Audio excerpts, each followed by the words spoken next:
Liam, are you up? Good boy. What do you want for breakfast?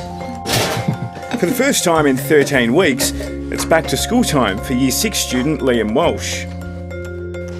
No, it's not for you, Diesel. His mother Mandy is looking forward to seeing him out of the house.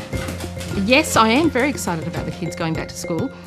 It has been a long haul, sort of each week thinking about, is this the last week? Is this the last week? Words.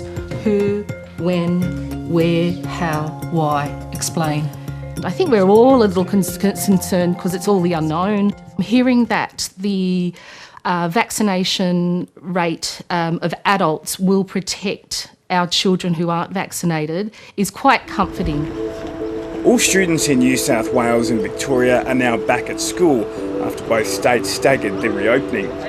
We completely re-timetabled our school and our rooming. And we've also had some air purifiers delivered over the weekend and they'll be installed today. We've made modifications to the teaching teams so that groups of students stay with those teachers even during recess and lunchtime. They've done so much to keep us separated with the staggered entry times and different playgrounds. Our schools are complex organisations. In some schools we have up to 2,000 people on site. Trying to manage the timetabling as such, when you're trying also to maintain safe distancing between students and teachers, is not easy. These matters are often overlooked or certainly underestimated by policymakers. But Teachers Federation President Angelo Gavrilados says while some schools are prepared, he believes the New South Wales government isn't doing enough to improve ventilation. With respect to the ventilation audit, what's of great concern is the fact that the government and the department dragged the chain for so long.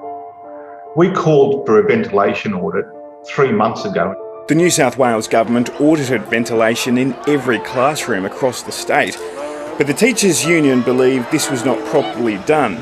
It also believes it should follow Victoria's lead, where the state government there has purchased 51,000 air purifiers for classrooms. The government has advised that they've now procured or in the process of procuring approximately 20,000 air purifiers.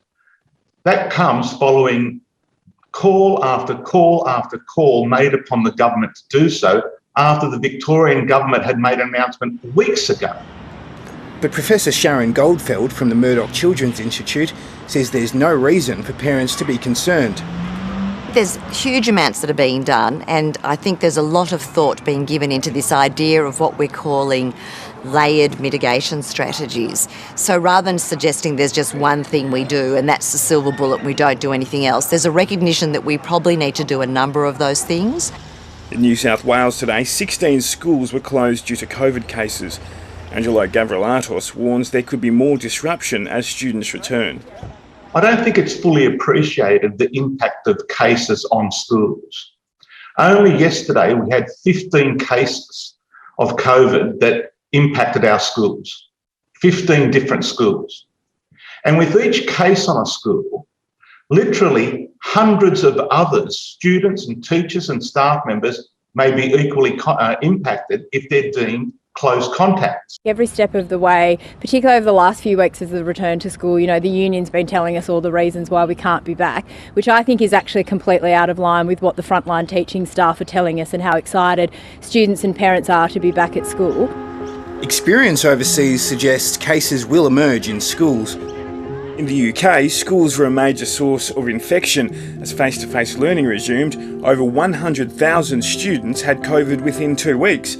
But in San Francisco, where masks and teacher vaccination is mandatory, COVID cases amongst children hardly rose. And in Singapore, there have been some cases in school, but they've been contained without leading to serious outbreaks. But in Scotland, where 85% of over 12s are vaccinated, cases in schools rose initially, but have fallen. I don't think we could sit here and say, don't worry, there won't be any increase in cases in children. I think we're all pretty convinced that there will be. Professor Goldfeld says unlike the UK or the US, Australia is well placed to limit cases arising from schools. I think our community vaccination rates are pretty good, and that should be a great reassurance to us. The most important thing in Australia is we're not seeing kids really getting very sick and ending up in hospital. In New South Wales, over 90% of teachers are vaccinated. Professor Goldfeld believes with high vaccination coverage, rules about close contacts can be changed to minimise disruption when cases are detected in schools. I think the only place that we're left now is how to handle when there is a child with COVID in the school and how the school responds and sort of what the public health response is. And I think that's being worked through. It's a lot to consider, but for Mandy and Liam, for them, the excitement of school returning far outweighs their fears of infection.